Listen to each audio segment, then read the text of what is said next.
about Dallas? Could they be a dark horse for Klay Thompson? What's their cap space situation looking like?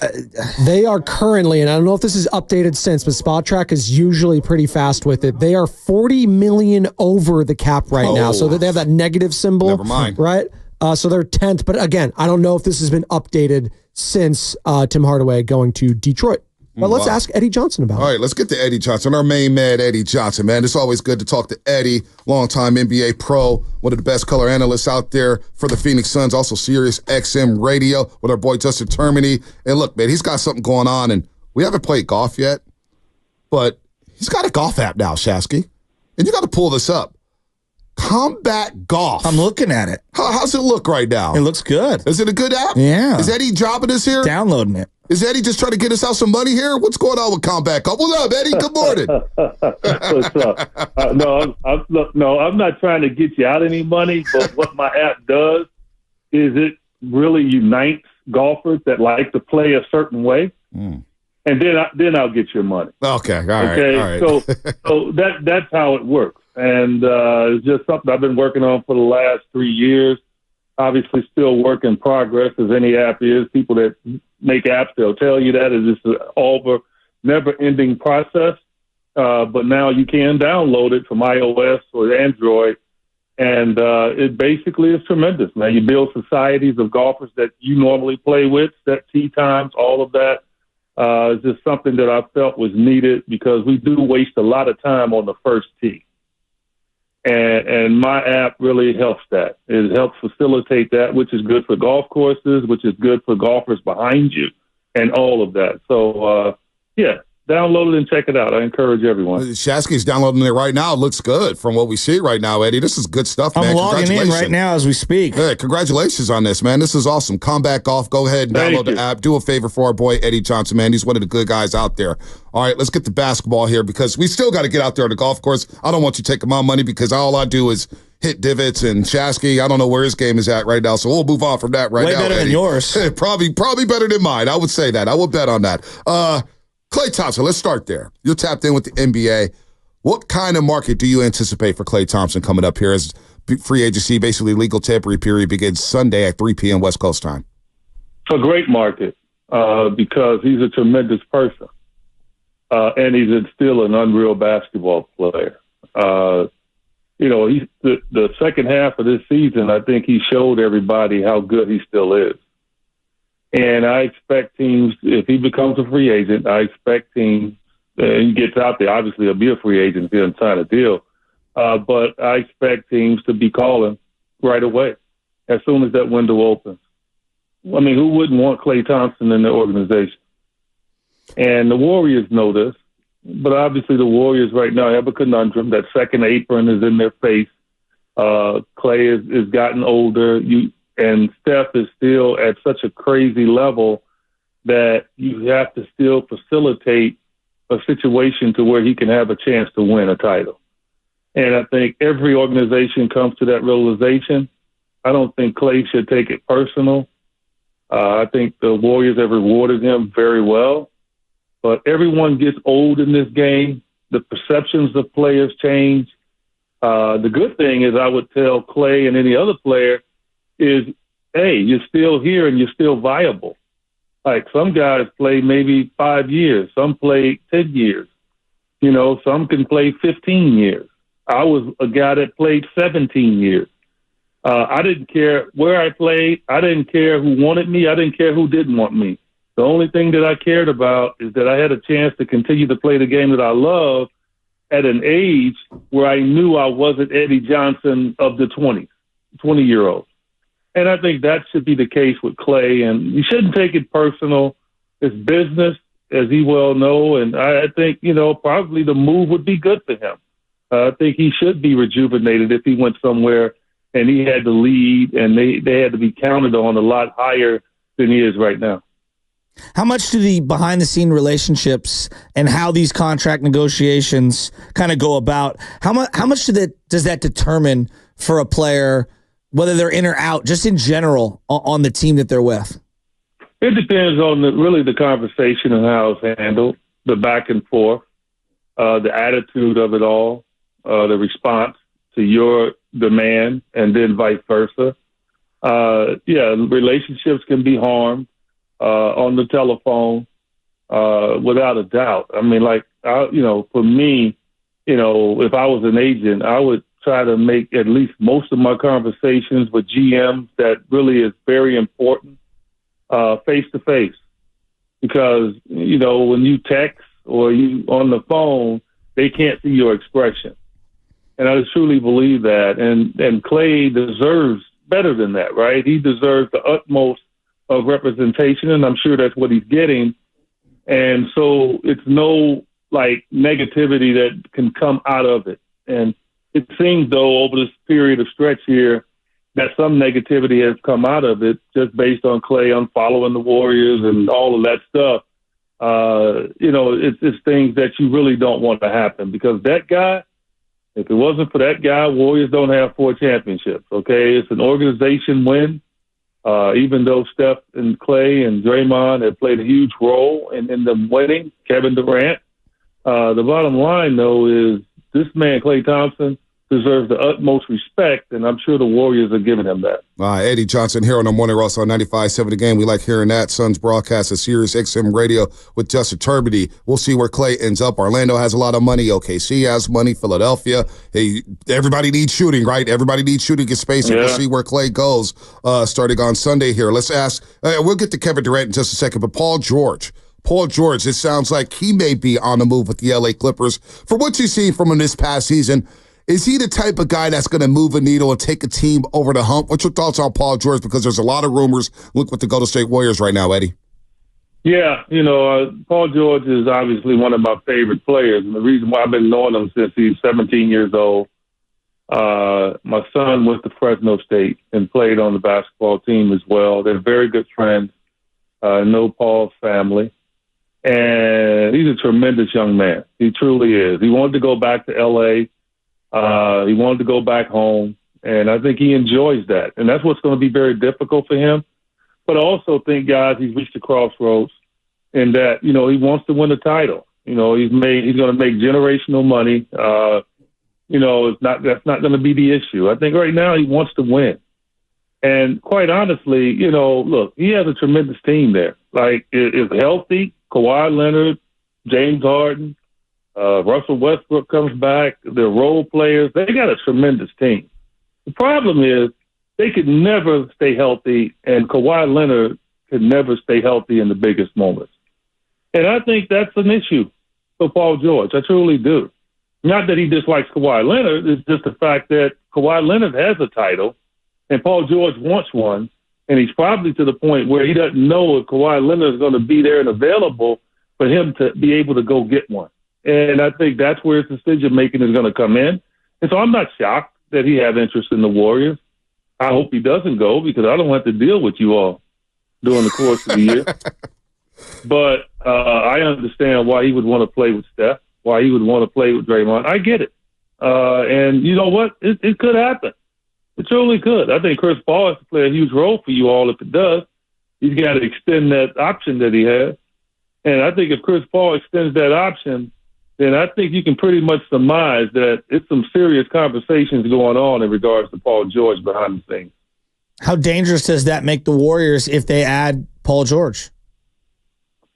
It puts them up there, without a doubt. It puts them up there, man. And in a crowded West, which is crazy already, right?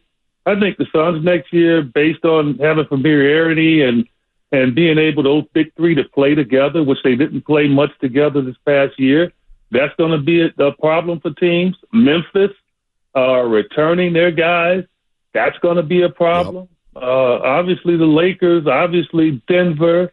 It's just a ton of teams in the West, man. New Orleans, if they can stay healthy, I don't know what they're going to do with Ingram, but still, that's a viable team.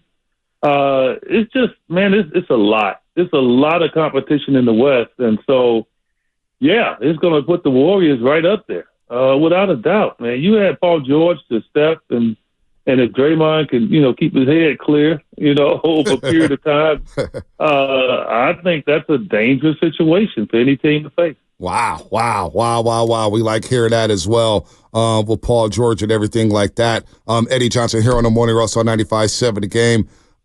Kevin Durant, you've told us a few months ago, which is why I haven't entertained it whatsoever. I listen to what you say, Eddie. You always come correct. Kevin Durant's not going anywhere, right?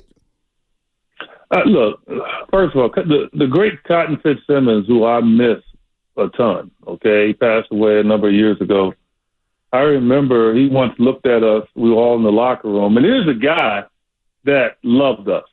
Here's a guy that he would give so many functions at his house during the course of a season. We'd be over there. He was the kind of coach that knew you past you. He knew your mom. He knew your dad. He knew your brothers. I mean, he would always ask about them. He would go up to them after games. It was a family atmosphere. Okay, I mean, any coach I've had in the NBA, and he looked at us. He said, "You know what? I'd trade any of you all except my wife." How'd that land? So what'd you say? How'd that land in the locker room?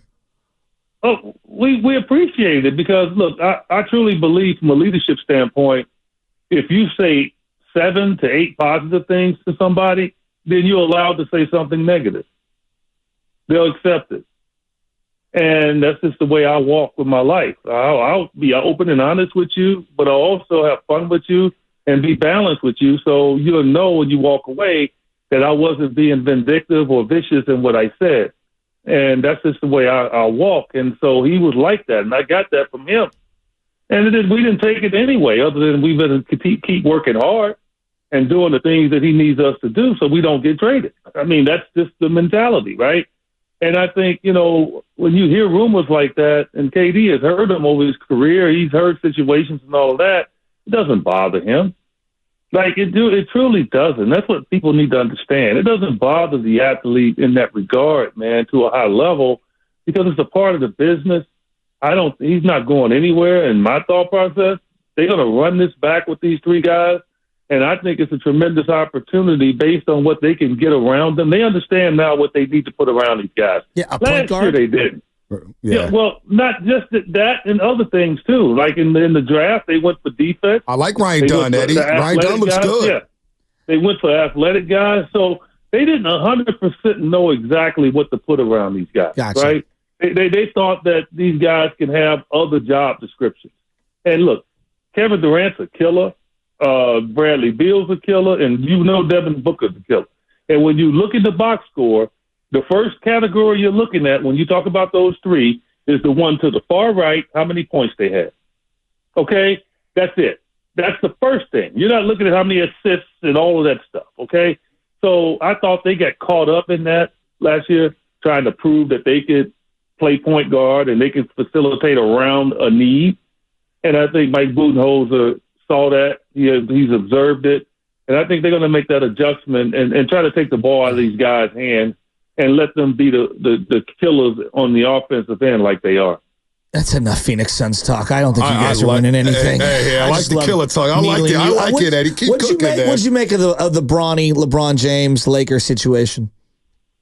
It's just funny to me, right? Like, we're all I don't know how old you guys are, but I'm 65 years old, right? And so in my lifetime, I have seen hundreds of situations where nepotism is involved. Okay, like all of a sudden it's an issue. Like all of a sudden America, nepotism is an issue. I have seen kids get jobs over other kids that were well-deserved. I have seen coaches on basketball teams favor other kids because of relationship. I have seen coaches in the NBA hire their kids. I saw Giannis put his brother on his team. I have seen GMs bring their kids up sneakily through video coordinator and then rise them up through the top of the chart. Give me a break. Now all of a sudden it's a problem. And it's a problem with a kid that actually loves to play the game and putting forth every effort to be good. And, oh, by the way, had a setback, suffered a cardiac arrest, but still pushed through and still wants to chase his dream despite being a billionaire in waiting. You know how many kids would just say, I'm not playing anymore because they don't want to waste that windfall that they're going to get in the future years because their dad is going to be a multi-billionaire? Like, you know, sometimes you have to accelerate kids. Sometimes you have to fight for your kid. I know me, I will nepotism my kid all damn day long. Hey, I don't care what anybody says, okay? As long as he's working hard, as long as he's respectful and loves what I'm elevating him in, I'll give him a jump start. Just like everybody else in this country has jump started their kids. A couple of years ago, we had parents out there and they got caught cheating on entrance exams to college. Yeah, USC. I don't want to hear it. I don't want to hear it. Like, you know, it's the hatred for LeBron. You know, he's a polarizing guy. And then finally, guys, most people with power, people that don't know how to achieve power, they can't stand it. That's all. Yep. And, you know, and that's the world we live in. That's why we call it America. That's why we call it America. I don't get it. Eddie, I think you're talking to two guys that didn't have that big of an issue. I mean, look, we understand what happened, but we also don't have a big issue with it. And I was telling Bonte, and again, you played in the NBA. I'm not trying to equate the two, but like some of my fondest memories are me playing ball with my dad when he was in his 60s and playing softball with my brother and my uncle and all them. My favorite foursome of all time was me, my dad, and my brother. You're a golfer. You understand that. On a father-son level, I think this is really cool. Yeah, man, look, we probably will never see this. We probably will. Now, it's a chance we can because players are coming into the league so young that it could happen. But the problem is they're coming in so young and they're making a ton of money. Will they have a drive like LeBron does when they're near 40 and they got $500, $600 million in the bank? I don't think a lot of them will. And that's the beauty of him. And that's what people need to see. Like, people need to forget about how he is at times and you know, because if it ain't nothing wrong with you, something wrong with you, we can dissect everybody. But just look at the true story of this dude. He's never gotten in trouble in public. Yep. Okay? The dude is taking care of his body to last this long. He loves the game despite being a billionaire. All the things that we talk to our kids about being unselfish and still going forward and loving what you do, this dude epitomizes it. And there's people out there that can't stand it because they're not him. They don't understand why he's still doing it, how he can do it. Oh, he's doing steroids. They'll go to something else instead of appreciating that this dude just loves what he does despite being in a situation of power. And they can't stand it. And that's the embarrassing part. Eddie, you're so spot on with everything you just said right there. And I even added to another step. I think nepotism, when these kids do come up and they have a big name father or a big name mother, there may be more pressure on them to succeed that we don't even know about behind the scenes. I know people, they got to live up to their standards within their own family. That could be harder than anything that we go through right now. Man, you are so right. And that's what people are not getting here. Bronny James is willing to accept it.